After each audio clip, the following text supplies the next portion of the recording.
Hello, good morning, and welcome to Unacademy IAS, a one-stop destination for all the English medium civil services aspirants. Welcome to another session of the Hindu News Analysis dated 7th of August 2024.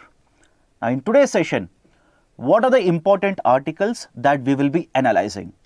First one, in continuation of the discussion that has been happening regarding the crisis in Bangladesh, a lot of articles have been provided in the Hindu newspaper along with many other newspapers today. Let's have a look at what has been discussed in these articles. Now, I'll try to refrain from what has already been discussed by Mukesh sir and Sarmat sir earlier regarding the Bangladesh issue. I'll just give you certain important updates and certain important, let's say, the concepts which are discussed in the newspaper articles. The second article, the editorial in today's Hindu newspaper, powering to get to $30 trillion economy. A lot of information, lot of factual data has been thrown into that particular article. Let's understand what is the context in which the article is provided today. Third article, counting the poor having nutritional deficiency. Again, the central page article in the Hindu newspaper today. Fourth one, set for a standard, the government, right? Basically, the central government, the friction between the governor as well as the state government. There is one more article in Hindu, set off for a standoff with the governor, that is the state government, as well as the state government. Google is a monopolist, rules the US court judge. Central government issues norms for organ transportation. This has been done for the first time. Please be very careful. Government blinks on capital gains tax. In the earlier class, that is the newspaper analysis that I conducted, I had a small discussion regarding the concept of a capital gains taxation. Now, the government of India is expected to make certain changes to the announcements done in the budget. Sucralose as a sugar substitute, right? There is one more S&T article related to sucrose, right, as being replaced by one more type of a non-sugar substitute, that is sucralose. These are the very important articles that I'll be discussing in today's Hindu newspaper analysis. But before that, if you are preparing for the next year's civil services examination, or if any of your friends are looking out for preparation, please do let them know that we have launched a course at a price of 29,999 rupees. The details are provided in the section. Please do check out, and the mobile number is also provided here. If you're interested, please give a call to this particular number. Now let me start. The articles which have been provided in Hindu newspaper today regarding Bangladesh crisis. In the Hindu edition of Delhi, there is a front page article. In addition to that, in the subsequent pages, multiple articles, including in the editorial page, is provided. For example, in international edition, there is this article, Bangladesh students ask UNIS to lead for now. In addition to this, can you all see the gamut, or let's say the bouquet of articles related to the Bangladesh which have been provided in the subsequent pages. Second article related to trade with India. Third article regarding concern to attacks on certain people, or let's say certain minority sections of the society in Bangladesh. Fourth article, military to military cooperation between India and Bangladesh. Fifth article, Bangladesh crisis that is expected to have an impact on garment sector in India. So what I'll be doing in this discussion is, I'm going to summarize all of these articles in one simple discussion. Point number one, Muhammad Yunus, a Nobel laureate, has been asked to basically head the interim government. Muhammad Yunus is basically known for, understand this, revolutionizing the micro lending activity. Muhammad Yunus was awarded with a Nobel Prize back in the year 2006, and very recently he was sentenced to a 6 months prison, 6 months jail term because of violating certain labor laws, and has been granted bail. Now, with resignation of the Prime Minister Sheikh Hasina, the parliament has been dissolved by the president of Bangladesh, and interim government is said to be formed, and the student unions have demanded that Mr. Mohammad Yunus should act as the main advisor to the new government. After this, let's say the video was uploaded in the social sites or media, there was a discussion that was conducted with Mr. Mohammad Yunus, who stated that he is not at all interested in being a part of, let's say, the government as of now, but he will be interested in providing inputs. He will act as an advisor, but he is not going to become a politician and become part of the government as of now. But more importantly, if you look at the history, there is certain very important history, or let's say story that you need to understand here. Mr. Mohammad Yunus, back in the year 2007, was again asked to act as an advisor to the government by the military back then. But at that point of time, he declined. He basically stated that he is not interested in this particular role. But post that is after winning 2006 Nobel Prize, then 2007, declining the offer given by the military. Then in the year 2008, he basically showed interest. He announced that he is interested in launching his own political party. And then basically this became a point of friction between the previous Prime Minister, Mr. Sheikh Hasina, and Mr. Mohammad Yunus. After Sheikh Hasina formed the government in the year 2008, there were a lot of investigations conducted into the performance, or let's say into the activities of the Nobel laureate. In 2011, he was removed from the position that he was holding in the Grameen Bank, because please remember, he revolutionized, as already mentioned, he revolutionized the concept of microfinance. That is essentially providing small value loans to the poor people, to the required number of people who will be able to get access to institutional loans. Using that, economic activity will be promoted and they'll be able to move out of the poverty like this. So thereafter, a lot of investigations were launched and lot of cases were also filed on Mr. Mohammad Yunus. In fact, this year itself, that is beginning of 2024, on 1st of January, just before a couple of days of elections being conducted in Bangladesh, the court announced, or basically the court ruled that Mr. Mohammad Yunus along with the partners had violated certain labor laws. And because of this violation of the labor laws, they were sentenced to 6 months in jail, and later the bail was provided. Now, he is going to act as advisor to the interim government. This is the first very important article. Second very important article, that is the trade with Bangladesh. The trade with Bangladesh remains a concern now. Why so? Please understand, India and Bangladesh have got very good trade relations. And this trade relation was one of the parts of, let's say, the overall improved relation once Sheikh Hasina became the Prime Minister of Bangladesh. In fact, there were also negotiations between India and Bangladesh to sign a free trade agreement. We were negotiating. The negotiations began last year in the month of October 2023, and the negotiations were basically taking place. Because mind you, India and Bangladesh both are part of SAFTA, basically an arrangement, a regional grouping. So both are part of the SAFTA. India's exports which went to Bangladesh did not enjoy any kind of a benefit in terms of tariffs. But on the other side, lot of exports from Bangladesh which entered into India enjoyed a lot of tariff benefits. Despite of all of this, by the virtue of higher value of exports that were done from India to Bangladesh, mind you, India had a trade surplus with Bangladesh. Now please understand, now the Kharif season has started, the sowing has happened, now the harvesting is supposed to happen. Lot of these outputs in the Kharif season, that is agriculture commodities, after harvesting, these are exported to Bangladesh. In addition to this, lot of garment related raw materials, I repeat, lot of garment, that is a textile related raw materials, we export to Bangladesh.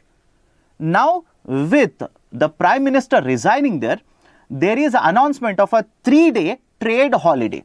And even after the 3-day period, we do not know what is going to happen, how the new government will be having trade relations with India. What if a political party which is not going to, let's say, protect the interest of India, which is not bothered about India's interest, will be forming the government there. In such cases, what about the trade relations? As of now, please understand, the very important project that is being discussed in the newspapers is this particular project of Agartala Akhaura rail link. Please remember this. Agartala Akhaura rail link. What is the importance of this? Earlier, imagine you manufactured something and the product is there in Kolkata, that is part of West Bengal, and you wanted to transport this into the northeastern states. Then you had to take a longer route. You had to take a longer route and enter into the northeastern states. At one point of time, government data showed that if I want to reach this particular product to Agartala, it would take multiple days, around 38 hours, and we have to travel more than 1,000 kilometers. So ensuring that certain, let's say, goods will be reaching would be very costly. And let's say you are transporting agriculture commodities either from Kolkata to Agartala or Agartala back to Kolkata, that would be a very cumbersome and very lengthy process. And in order to cut it down, the government of India and Bangladesh signed an agreement where a rail link would be provided. A rail link would be provided, and that rail link is basically Agartala Akhaura rail link. As of now, the status of this particular project is the part of India, because the rail link around 12 kilometers, right, more than half of it will fall into Bangladesh and around 4+ kilometers will fall into India. So the Indian part of the rail link has already been established. Now we are worried about what will happen to this particular, the remaining section of the rail link that is supposed to be constructed in Bangladesh. And this is important because with these kinds of investments, or let's say these kinds of infrastructure projects, Government of India stated, I'll be using the land route. I'll be using this particular entry into Bangladesh. I'll be transporting these goods directly into Agartala now. You can see in the picture or the map provided a rail link, or let's say the route that is connected to two different parts of India which passes through Bangladesh. That was the importance of this particular project. And moreover, we also, through various agreements, we also got an order by the Bangladesh government. We got an order where we were allowed to use the ports in Bangladesh. And we were basically to import the goods into these ports, for example, Chittagong. And from there, we would simply transport this through the rail link into India, that is the northeastern part of the states. What will happen to this particular project is also cause of a concern now. Now, third very important article which talks about attacks on minorities. There have been incidences where multiple attacks have taken place on Hindu temples in Bangladesh. Multiple incidences where the houses of minorities have been set on fire, have been destroyed, and there has been a case also where a Hindu person has been beaten and killed during the violence or during the protests that have happened in recent times.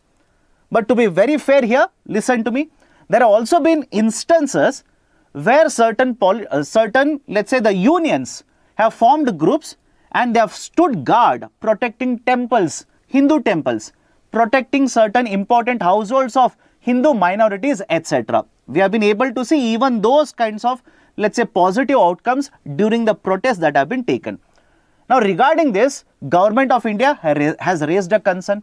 Many other governments also have raised a concern and have asked the, let's say, the Bangladesh to ensure that the minorities are not targeted. Minority institutions or minority companies or the households, temples, etc., places of worship are not targeted in this violent unrest. That is one more very important discussion. Next, military to military cooperation. Please understand this. One of the aspects of the relation between India and Bangladesh has been military to military cooperation. That is, Government of India, in order to reduce the dependence or let's say the influence of China in this region, has been providing a lot of military assistance to the government of Bangladesh. For example, we have provided a lot of military equipment to the let's say the Indian military has provided equipment to the military of Bangladesh. We even have provided funding assistance. I hope you understand this. We have even provided funding assistance for Bangladesh military to purchase equipments. And this is in addition to other type of funding assistance that we have provided to the government of Bangladesh in the earlier years. For example, post 2016, government of India has provided anywhere around $8 billion in the form of line of credit, or basically the credit which can be utilized to develop infrastructure. And in the context of military assistance, government of India has provided more than $500 million which has been used by the military of Bangladesh. In addition to this, annual military exercises have been conducted. Bilateral, let's say cooperation has been improved over a period of time. Now again a concern has been raised, if there is a change in the government there, if there is a change in the political dispensation and the new government is opposite to the interest of India, is not in favor of all of this, what will happen to, let's say, the military cooperation? And moreover, I hope you understand, lot of trade that happens basically passes through the military checkpost. It has to pass through the checkpost which are manned by the militaries. And one more very important point of concern is, if the new government is exactly opposite, is not cooperative with the Indian government, then the influence of China in this economy, or let's say in this country, might start increasing. And that is a cause of concern for government of India. And finally, one more article regarding the garments here. One more article regarding the garments. Bangladesh was one of the major producers of textiles and exporter. On monthly basis, the exports of textiles from this country amounted to somewhere around $3.5 billion to $3.8 billion. Last year, they hit a target of $47 billion worth of textile exports. And this year, they had a target of reaching $50 billion worth of exports. And please understand, compared to that, the performance of India's textile exports, again, I'm talking only about textile exports, it pales in comparison. It is much lesser compared to the Bangladesh. India's textile exports on monthly basis are in the range of $1.3 billion to $1.5 billion. So the argument now is, many of these textile manufacturers are basically Indians. That is, Indian companies have a manufacturing base in Bangladesh. These manufacturers are expected to shift their manufacturing base to India. That is the first point. Second important point is, many of these Indian companies have supplied raw material to the textile units in Bangladesh. They have supplied raw material. Now there is a concern that there could be a delayed payment. There could be a delayed payment for the raw material that they have supplied. And this concern of delayed payment is not just applicable to the textile exporters. It is applicable to almost all the exporters from India. For example, India exports capital machinery to Bangladesh. It is one of the very important markets for us. Will we continue to export it? Will there be any change in the demand in the market there? What will happen to the payments for the, let's say, the products that have already supplied? All these are very important concerns regarding the trade between India and Bangladesh. So the concern is, so what will happen to payments? And in addition to this, there is a silver lining for India. The silver lining is, because of all of these events that are taking place, the production of textiles has been affected in Bangladesh. The activity has been affected. Some of this demand is expected to shift to India, and India is expected to export more of this in the coming days. So these are certain very important points regarding the updates of Bangladesh crisis. Now, let me go to the next important article, editorial in Hindu newspaper, powering up to get 30 trillion economy point. Now, what are the important points here? Although a lot of factual information has been provided here, let me give you the context. Couple of weeks ago, basically couple of days ago, World Bank published a report. The title of the report, very interesting by the way, the middle income trap. And please remember, generally this has, this is provided, that is, these kinds of reports are provided or published by global agencies. One such report is basically World Development Report, and this is published annually by the World Bank. And the title of World Development Report for 2024 is the middle income trap. Now, what is the argument of middle income trap here? World Bank, understand this carefully, the World Bank categorizes the global countries, that is its member countries, into three categories. One is basically called as low income countries, second one is middle income countries, and the third one is high income countries. Okay, right? They are categorizing into three. Now some of you will say, sir, it is not three, it is four. I'll come to that as well. Low income countries are those which will have a gross national income per capita of up to $1,135, $1,135. The middle income categories or countries are further divided into two parts.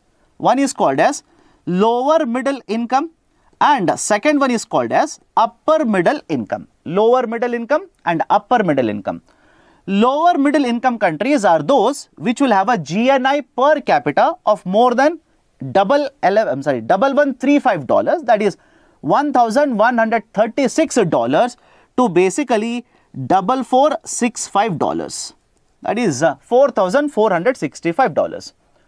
And if these countries will have more than $4,465 and up to $13,845, these are classified as upper middle income countries. What about high income countries? The high income countries are basically those which will have a GNI, gross national income per capita, of more than $13,846. So I hope you understand the classification now. I'll repeat it. This is important. Please make a note of this. The World Bank classifies the countries into three groups. Lower, that is second one is a middle, and the third one is high. Lower essentially means those countries which will have a GNI per capita of up to $1,135.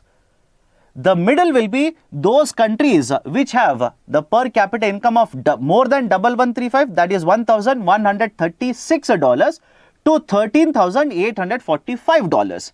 But within this middle income, there are two categories again, that is lower middle income, upper middle income.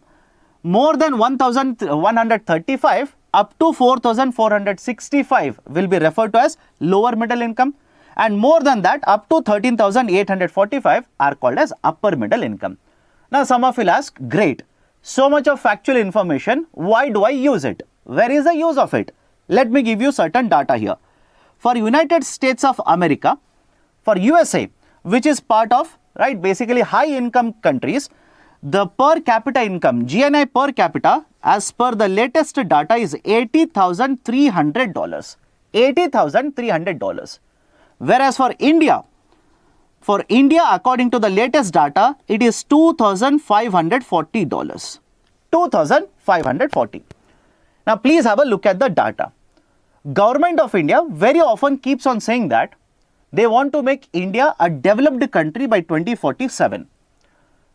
And in addition to this, earlier the government of India had a target of achieving $5 trillion economy. Now the target post has been shifted to achieving a $30 trillion economy. $30 trillion economy by 2047, basically ensuring it will become a developed country. But the World Bank report, this is very interesting and very important as well. The World Bank report says that as of now, there are more than 100 countries which are part of middle income category. Is it okay? I'll repeat the statement. There are more than 100 countries which are part of middle income categories. And if you see historically, the countries will move very swiftly, very easily from the lower income to the middle income. And when they achieve the middle income, they will get stuck up in the middle income category itself. They'll find it very difficult to come out of middle income category and move upwards to the higher income category. Right? I hope you understand. And this phenomenon, the World Bank calls this as middle income trap. Very simple. This phenomenon where the countries will move from the low category to the middle category and get stuck up in the middle income or middle category classification itself is referred to as a middle income trap. And if you're wondering, sir, why do the countries find it very, very difficult? Let me take a very simple example. take the example of India. Post 2000, that is basically after the implementation of reforms of 1991, post 2000, no doubt India's GDP has been increasing at a very faster pace. But whatever gains we were able to make because of the reforms of 1991, majority of the gains we have already got it. We have benefited from the reforms that we have implemented back in 1991. And after that, you will see that the performance of these particular sectors which were benefited because of the 1991 reforms, they will become stagnated. For example, take services sector. The contribution of services sector has been more than 50%. But don't you think if you look at the evolution of Indian economy post 1991, it has hit the peak of let's say 53 or 54 or 55%, and it has not stagnated at the same range itself. So argument of the World report is that, or World Bank report is that, the governments need to move away from the traditional methodologies. Traditionally, you will invest and you expect a lot of reforms to be implemented, and this will lead to higher growth in the GDP. That is your expectation. The World Bank says, no, that is not going to happen. Reason is, what was the situation of the global market earlier is not the same as today. Today, the market situation in the external market is completely different. For example, post 2000, we were able to benefit because of the reforms along with globalization. Many countries had started opening up their markets. We were able to easily export, easily import, and all of this was happening, and we were able to reap the benefits of all of it. But in the recent times, what has happened? In recent times, there is a rising trend of protectionism. And by the way, when I say rising trend of protectionism, World Bank report raises the same issue regarding India as well. You can talk about, let's say, government of USA.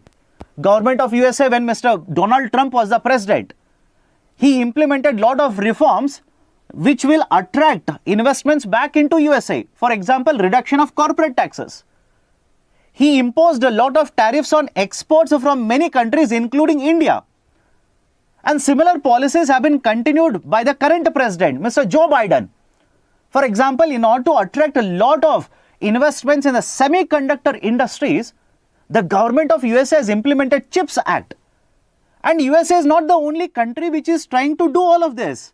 Around the world, countries have started doing these kinds of, let's say, the policy changes, the measures focusing on their domestic market rather than allowing free flow of imports from other countries. Is India an exception to all of this? Absolutely no.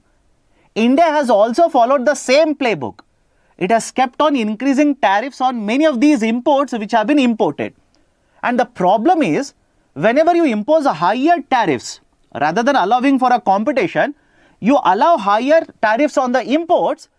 The argument is you are going to promote inefficient domestic manufacturing companies. You will end up promoting the domestic companies which are very inefficient in the production. The argument is very simple here. You allow for free flow of imports, do not impose higher tariff on it. If the domestic companies are efficient enough, they will also produce competitive products. In order to protect the domestic market, what you will do is, you will impose higher tariff, imports will continue but at a higher price, and this will have an impact on market prices of the commodities. What if this import that we have done is used as an intermediary good, as a raw material which will be used to manufacture a final good which is exported? Then basically you are ensuring that the market prices of the exports are higher, reducing the competitiveness of exports. So argument is simple here. This report, a very small report of 270 plus pages, this report argues that the countries, if they want to move out of the middle income trap, they will have to bring out, or they will have to change the strategy. And mind you, for the first time ever, I repeat, for the first time ever, World Bank has proposed a 3-step strategy. I repeat, for the first time ever, the World Bank has proposed a 3-step strategy, that is a 3I strategy. 3I strategy which shall be, or which could be used by the countries to move out of the middle income trap. Is it okay? They can use this policy to move out of the middle income trap. Now, what is the 3I strategy? The 3I strategy is basically 1, invest. Second one is infuse. And the third one is innovate. The 3I strategy is invest, infuse and innovate. Argument is very simple here. First and foremost, you will have to increase investment. Capital deepening. They use a term capital deepening. Invest more and more. Rather than being dependent on the old government-owned entities. I repeat, rather than being dependent on the old government-owned entities, invest more on setting up of new private sector entities. That is first one, investment. Second one is infuse. Right? What is the infusion here? Infusion of technology. Infusion of technology. How can a country promote more productivity? How can you ensure your labor productivity will increase? By ensuring there is an infusion of better technology in the market. And the World Bank report gives certain examples. They provide examples of South Korea, which is basically a part of high income country. They have given an example of Chile. All of these countries where examples have been provided, initially they were not open to adoption of technologies. But later on they realized that with the available technology in the domestic market, they will not be able to increase productivity. So what they did was, they opened up the market, started adopting technologies of different countries. And that has actually contributed in more productivity to be done by the companies in these economies. And the third one is innovate. Within the domestic market also, a lot of investment has to happen in creation of technology. Innovate more and more, right? Invest in R&D, create better technologies that you can use rather than being only dependent on the importing of the technology. So this 3I measure, 3I step has been recommended by the World Bank report to come out of the middle income trap. And the World Bank basically says, in the context of the trap here, the World Bank basically says, the USA's, right, let's say the per capita income is around $80,000. If other countries such as, let's say China, India, etc., once they hit, right, let's say $8,000, that is approximately 10% of what is the per capita income of, let's say, USA, most of these countries which hit around $8,000 will get stagnated there itself and will find it very difficult to migrate out of it. Because if you look at the number $8,000 and just do a very simple CSAT calculation, right, here is the idea, right, the middle income category starts from $4,465 and the higher income category starts from $13,846. The $8,000 per capita income will fall between both of these extremes.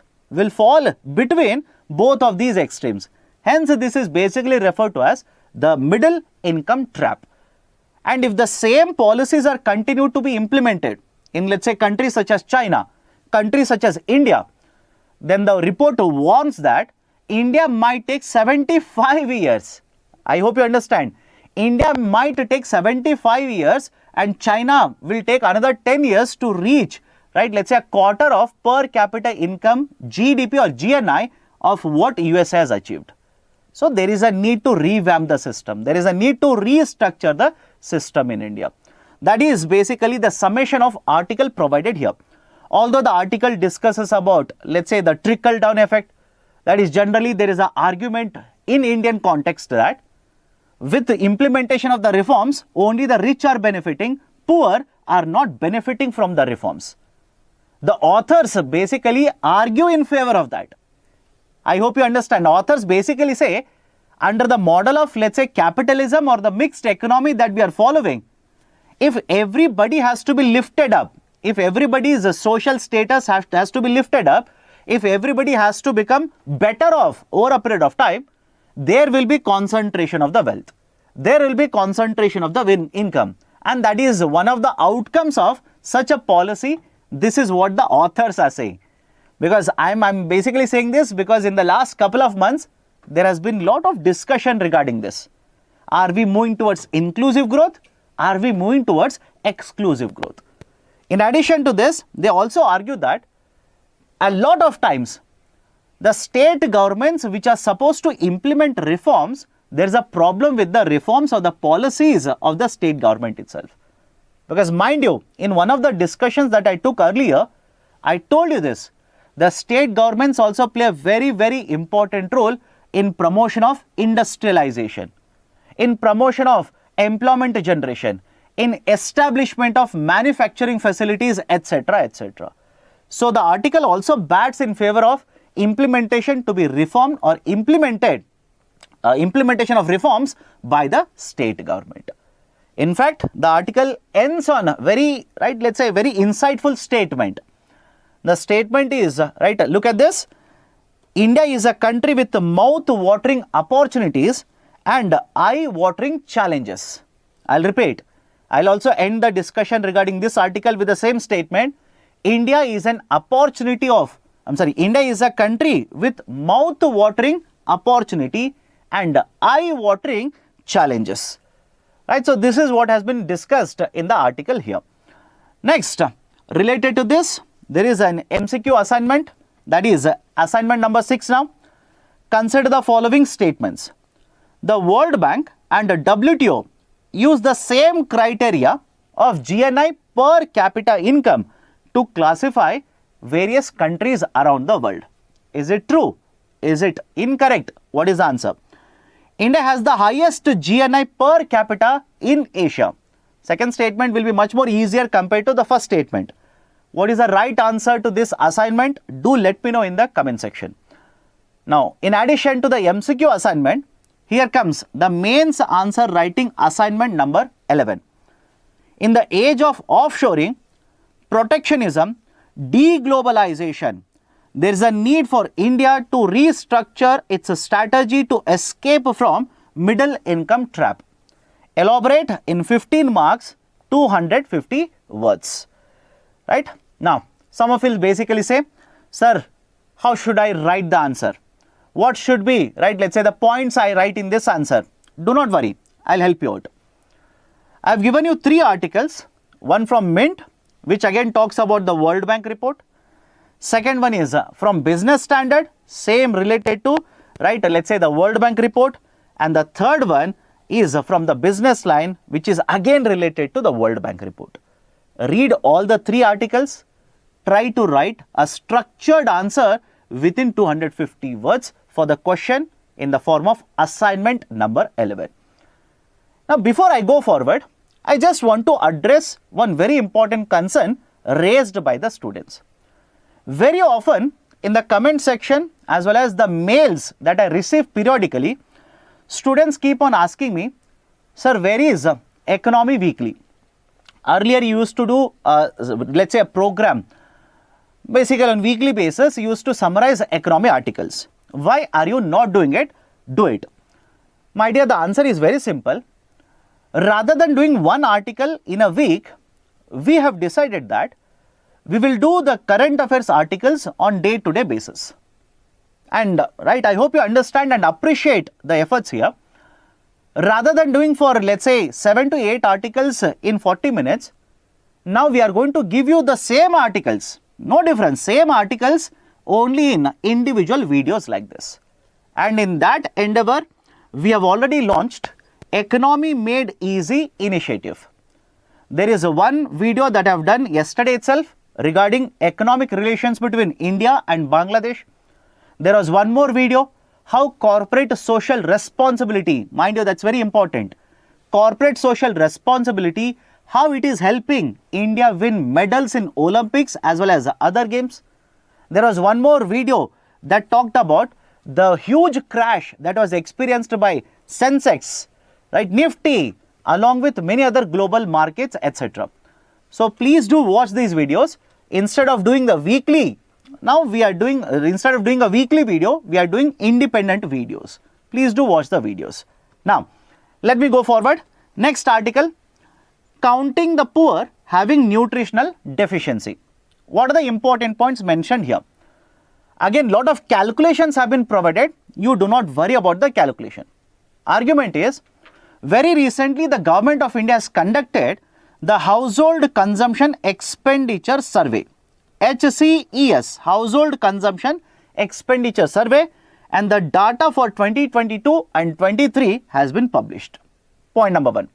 Point number 2, historically if you see, in case of India, the measurement of poverty was basically done based on the recommendations which were provided by different committees. We have Dandekar and Rath committee, we have Alag committee, we have Lakkadwala committee, we have Tandulkar committee, and the most recent one is the Rangarajan committee. So these are the different committees which have been established in the past, which have been set up in the past to study and give recommendation regarding poverty line in India.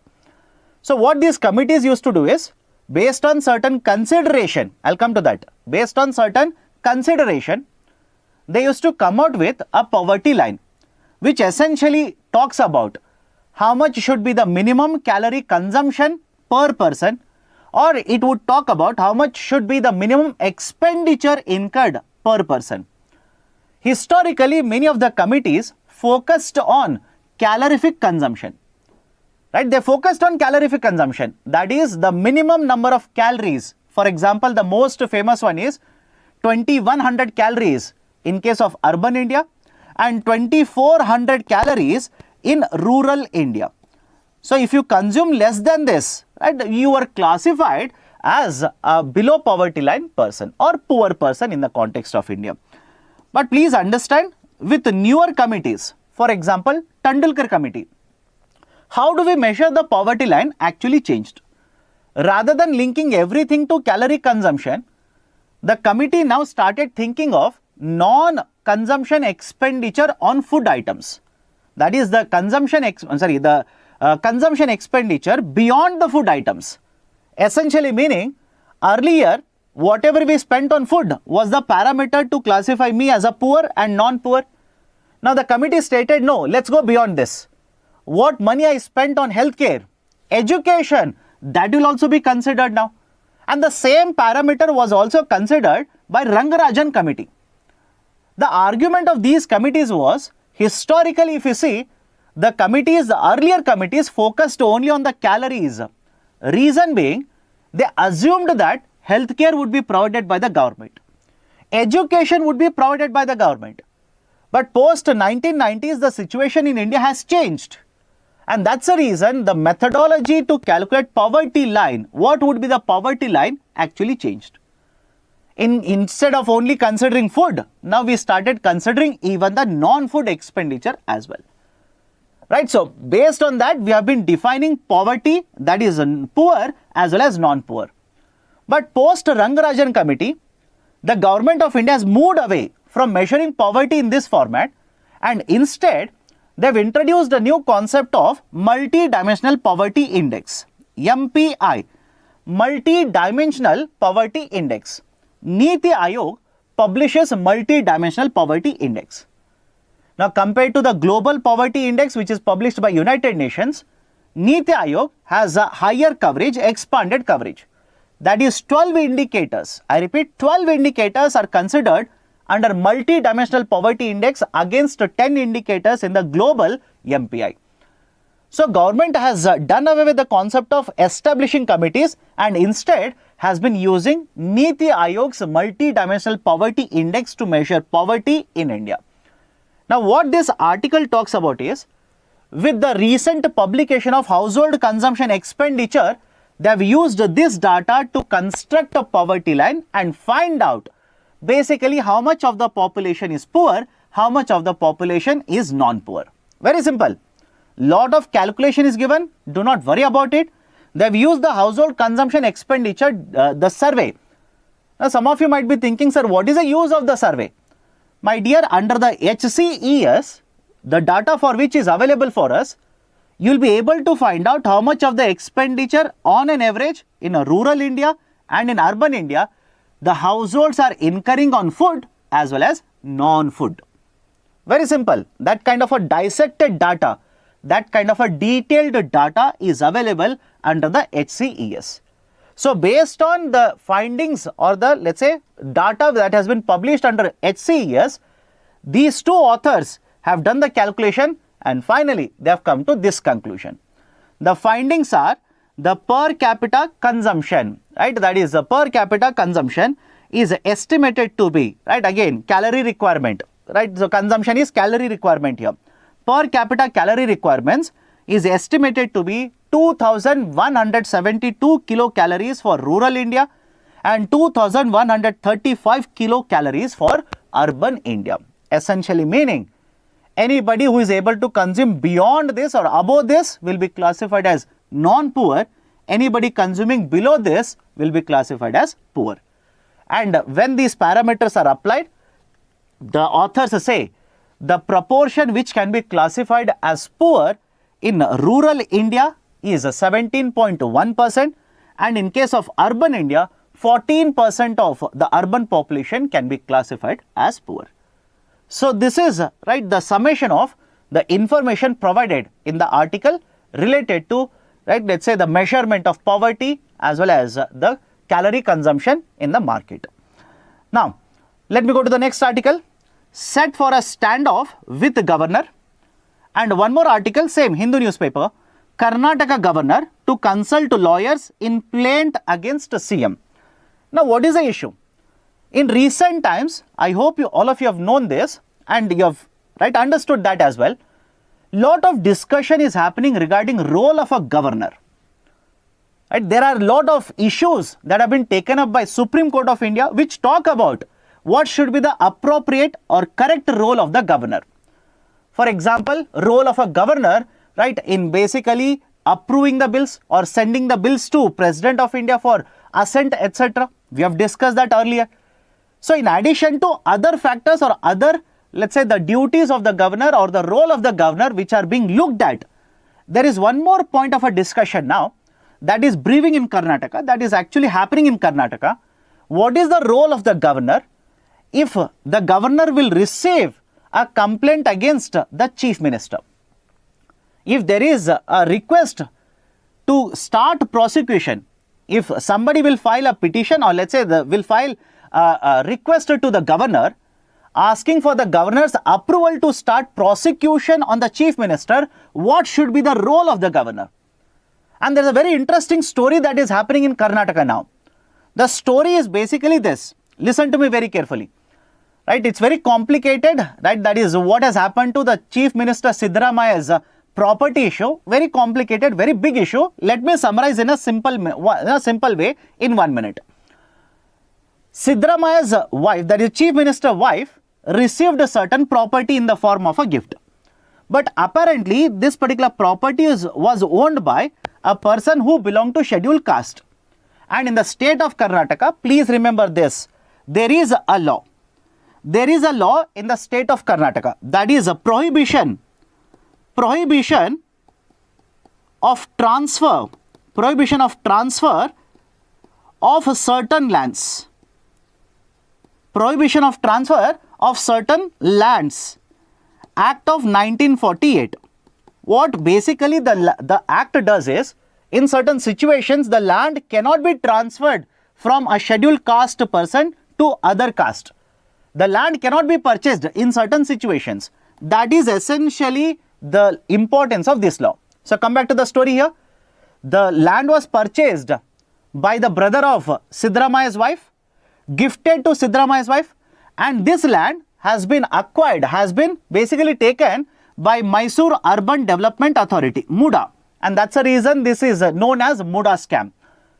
Now when this land is taken, right, they have basically acquired the land without consent of the owners.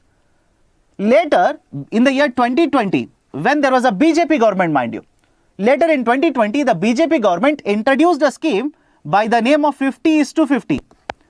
And under this initiative of 50:50, those people whose land was basically taken away by MUDA like this, without any notification, without any information, 50% of the land value, 50% of the whatever the land value is there, that would be provided in the form of land or the plots which are developed in other regions. And that basically led to the Muda allocating certain amount of land to the Chief Minister's wife in Mysore. And there comes the problem here. This land which has been allocated in Mysore was allocated when BJP had formed the government in Karnataka. Chief Minister was somebody else. Now Mr. Siddaramaiah is the Chief Minister. It is alleged, mind you, it is alleged that the leader of opposition, which was Mr. Siddaramaiah at that point of time, influenced the policy, basically coerced the people in Muda and forced them to give a land which has a much higher value compared to the land which was taken by Muda from the wife of Chief Minister or the current Chief Minister. So I hope you understand the story here. So there is a concern, there is an allegation. The allegation is Muda has lost because they have given a higher land value, right? That is, the land which has been allocated is of a much higher value compared to land that they have taken away. Basically, Muda has incurred a loss of more than 4,000 crores. This is, in a nutshell, what has happened in Karnataka. Now, looking at this started last year. Looking at this, one of the activists went to governor and asked governor the permission, right? Asked the governor if prosecution can be started against the sitting Chief Minister. Asked the governor, please give me the approval to start prosecution or let me prosecute the sitting Chief Minister. And right, this particular approval was sought on the 26th July, and it is stated that on the same day, that is on the 26th July, governor sent a notice, show cause notice on the same day to the sitting Chief Minister. Despite a reply being provided, the governor now has issued a show cause notice, and this has become a point of contention. Why? The government that is basically formed by the Congress party in Karnataka, the government is saying, how can the governor issue a show cause notice to, let's say, a sitting Chief Minister without taking the approval from the sitting Council of Ministers? Because under Article 163, the governor is supposed to work based on the aid and advice of Council of Ministers. I hope you understand. I'll repeat it again. Under Article 163, the governor is supposed to work on the aid and advice of the Council of Ministers. The Council of Ministers have not given any aid or any advice to the governor to issue a show cause notice. So on what basis the show cause notice has been issued? Point number one. Point number two, generally whenever the governors do this, whenever the governors issue a notice or a show cause notice, right, or allow, right, the case to be filed on the Chief Ministers or the sitting minister, etc., they seek a report. They get a report from one authority, and once they have a report, based on the findings of the report, they will allow the prosecution to happen. And this has happened earlier in the state of Karnataka as well. Earlier this has happened. That is, the earlier Chief Minister, when Chief Minister was Mr. Right, B.S. Yediyurappa, back in the year 2011, right, the same process was followed. That is, a report was sought. Based on the report, right, the prosecution was allowed to happen. But here, no report has been sought. On what basis a show cause notice can be sent? And the third very important point which has been raised is, this is already taken up by Lokpal. Lokpal is already looking into this issue. There is in fact a committee also which has been set up by same Chief Minister to look into all the issues. So on what basis the governor has issued a show cause notice of 1 week time period to the, right, let's say, Chief Minister. So the Council of Ministers in the Karnataka government has asked the governor to withdraw this particular notice, and they have alleged that the governor is acting like, right, let's say, a representative of the central government, agent of the central government, trying to destabilize a government which has been elected democratically by the people of Karnataka. So in the coming days, you will see a lot of frictions that is going to happen between the governor of the state of Karnataka as well as the government which has been formed by another political party. So this is one more debate regarding the role of the governor. Now next article, Google, a monopolist, rules American judge in key antitrust case. Now what are the important points here? Listen very carefully.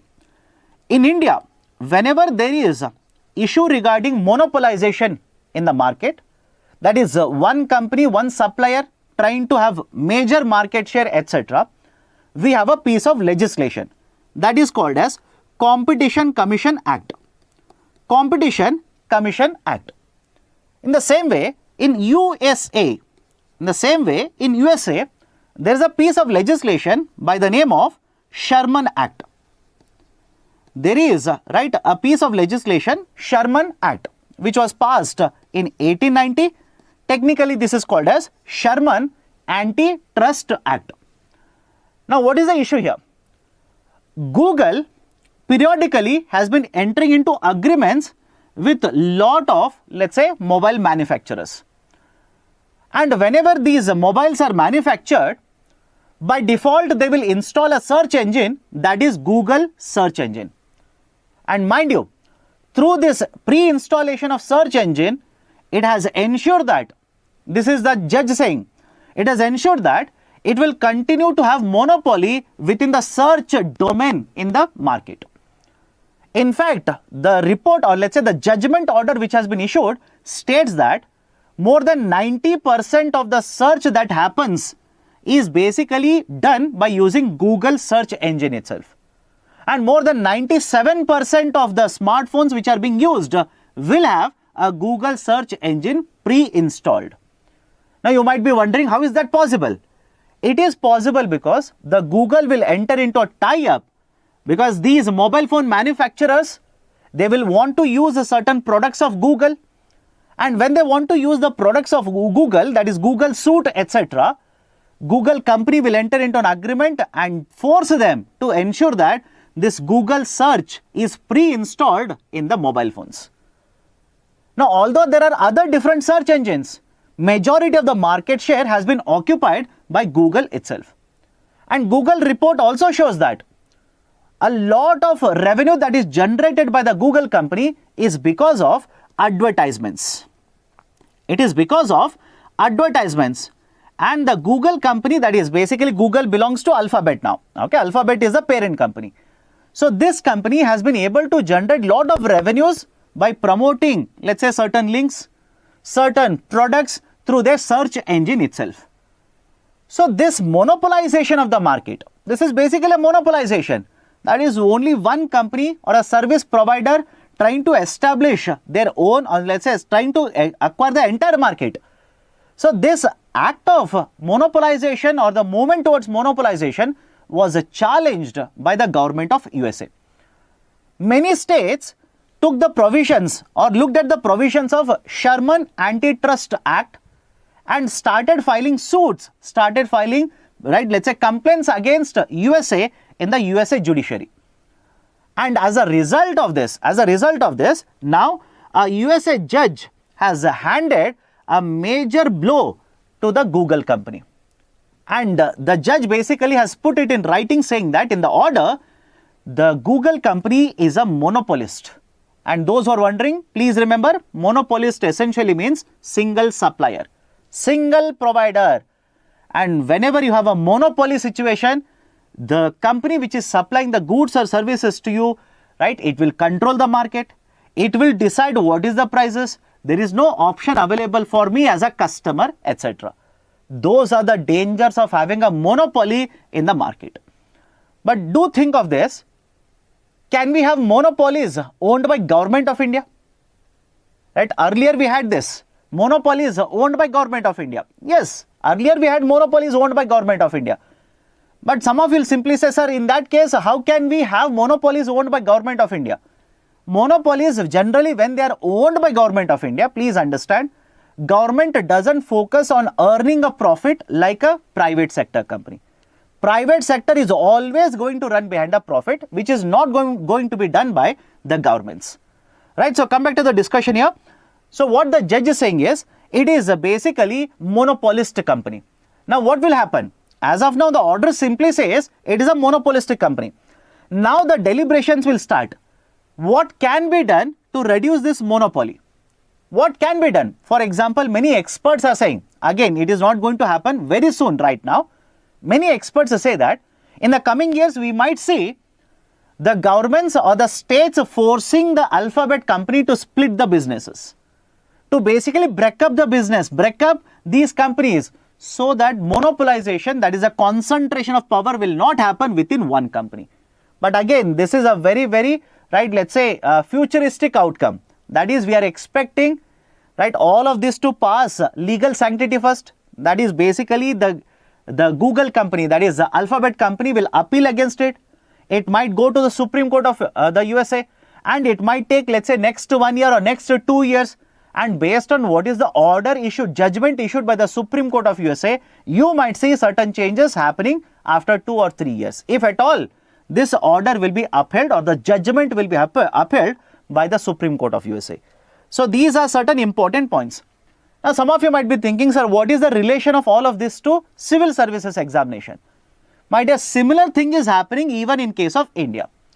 Many of these, right, let's say the digital services providers or let's say the app providers, etc., they have already raised a concern regarding the monopolization of Google Store or Apple Store, because they are charging very, very high amount of charges. They are imposing very high amount of charges on the revenues that these companies will earn when these apps are downloaded using app stores such as Google Play or for that matter the App Store of Apple. So this is again associated with what is happening in India itself. Okay. So this is one more very important current affairs article. Next, Center has issued for the first time norms for organ transport. Organ transport. Point number 1, listen to me. In case of India, the organ transplantation, right? Whenever you say organ transplantation, that is basically when the person passes away. When the person is deceased, certain organs as well as the tissues of the person can be transplanted. When I say transfer, transplanted into somebody else. According to a speech that was given by Prime Minister very recently in Man Ki Baat, Prime Minister stated that when a person passes away, if you transplant the organs, these transplanted organs can provide lives to 8 more people. There are multiple organs that can be transplanted. There are multiple tissues that can be transplanted. And in case of India, please understand, the transplantation of human organs, the transplantation of human organs and Tissues Act of 1994, it is this particular piece of legislation which will basically look after, regulate the process of transplantation of tissues as well as organs in India. And to promote basically the donation of the organs as well as tissues, in case of India, please remember the 3rd of August. The 3rd of August is basically observed or celebrated in India as the Indian Donors Day. Indian Organ Donors Day. Very recently that was observed, by the way. So 3rd August is very important, please remember. And this practice of observing Indian Donors Day started from the year 2010, which essentially means the most recent one will be the 14th Indian Organ Donors Day. Now what is the point here? For the first time, the central government has come out with certain guidelines, the standard operating procedure that will be used for organ transportation. Under the standard operating procedure, the government says the organs can be transported using land routes, can be transported using water routes, can be even transported using the air route as well. And whenever the transportation happens, what kind of facilities will have to be provided? What kind of measures will have to be provided? All of that has been provided under the SOP now. For example, let's say this organ is being transported using civil aviation, that is through aeroplanes. Then a priority check-in should be provided. A late check-in, if it is possible, that should also be provided. In the first couple of rows, priority seats can be provided for transportation or transplantation of all of these organs. Right. In addition to this, let's say when it will land in a particular airport, a green corridor must be created. Green corridor in this context essentially means whenever the organ is let's say moved like this, there should not be any restrictions. There should not be any hurdles. For example, if you are transporting through road, There should not be any, right, let's say traffic in the road. Otherwise, the organ, right, basically it's a time sensitive matter. The organ will become useless because of a lengthier time for transportation. So, concept is very simple here. Whenever it is transported through air, land, water, now what measures have to be provided? What, right, let's say, what system has to be provided? It is given in the SOP. Even the SOP says that the traffic personnel have to be sensitized. We'll have to train the traffic personnel regarding the importance of the organ transplantation, or essentially focusing on what is the role the transportation plays whenever the organ is moved. Because the agency, the national agency states that one of the biggest challenge for organ transport in case of India, one of the biggest challenge for organ transplantation in India is transporting the organ. Transportation is a very big challenge, they say. That's the reason the SOP also says that we have to sensitize the traffic personnel, the traffic department regarding the importance of all of this. So, all these points have been provided for the first time under the organ transport SOP. Please make a note of this. Now, associated with this, there is an MCQ, assignment number 7. 3 statements have been provided. India does not have a national law regulating organ transplantation. Once the person is deceased, only organs may be transplanted but not tissues. 3rd of August is celebrated as Indian Organ Donation Day. Right, which of the 3 statements, or how many of these, right, 3 statements are correct? What is the right option? Please do let me know in the comment section. Next article, government finally has decided to make certain changes in the capital gains tax category. What is the issue? In a nutshell, I'll tell you now, because earlier also we have discussed this.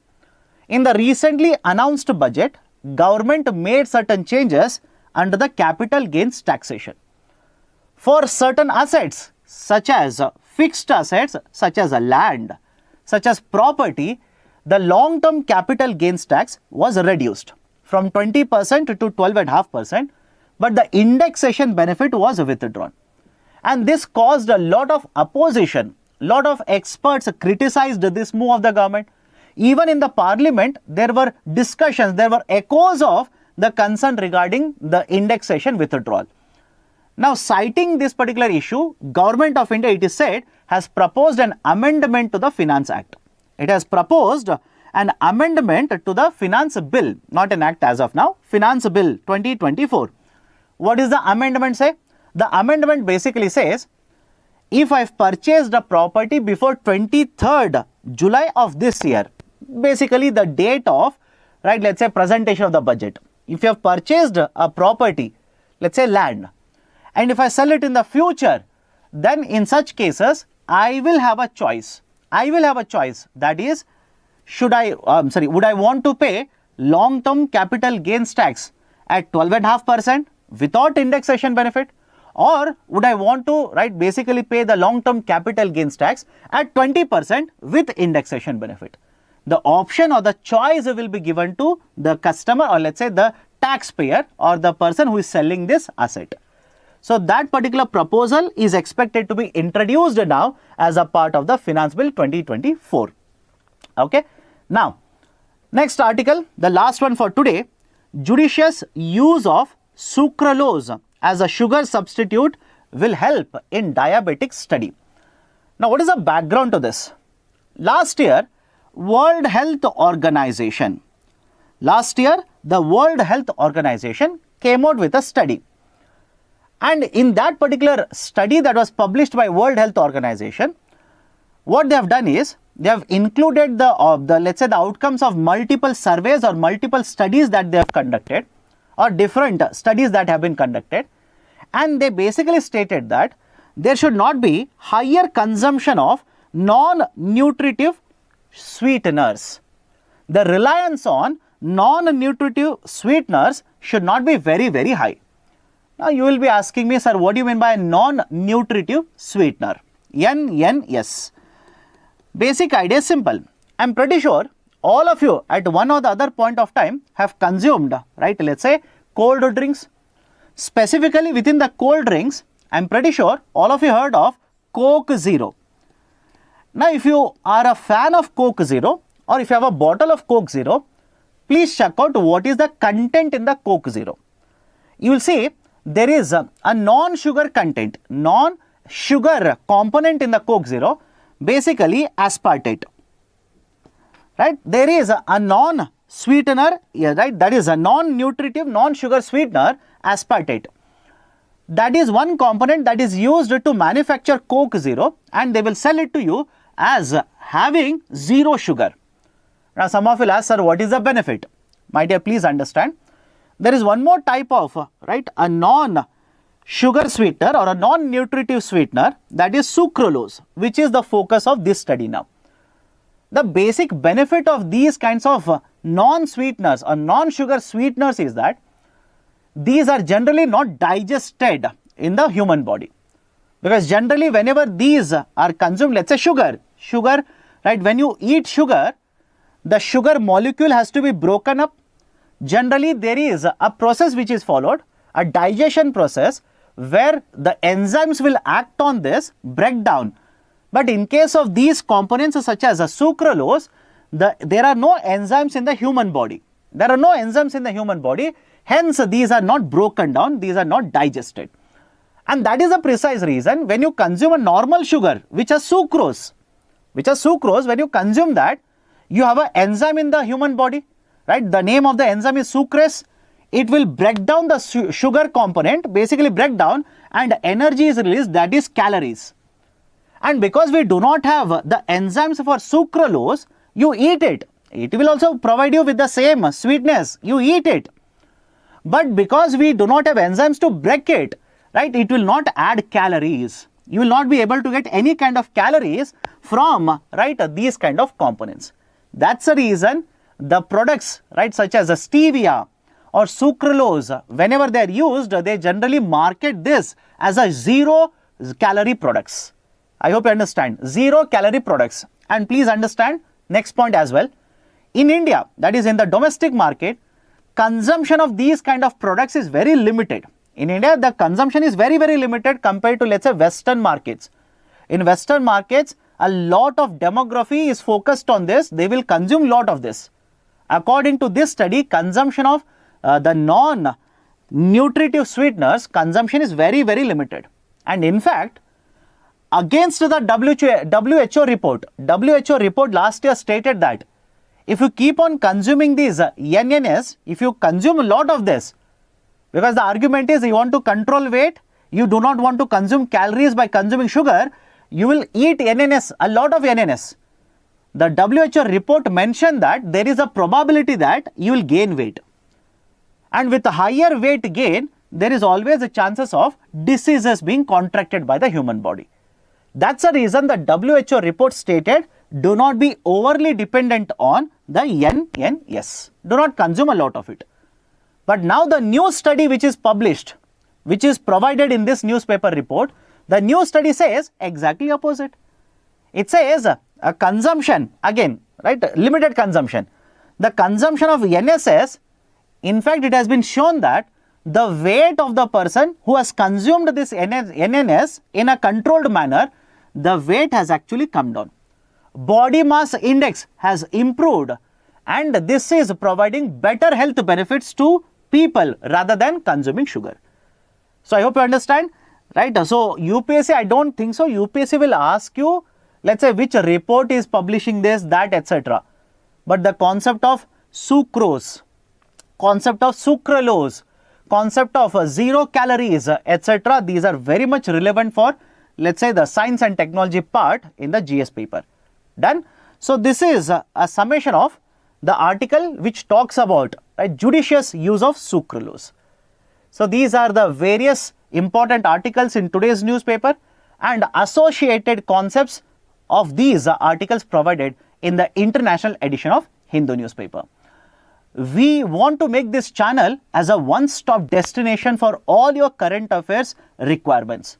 And that's a precise reason we have been taking various initiatives and will continue taking many initiatives to help you crack the civil services examination. If you like our initiatives, hit the like button. And if you're yet to subscribe to our YouTube channel, kindly do it right now. Thank you. Have a great day.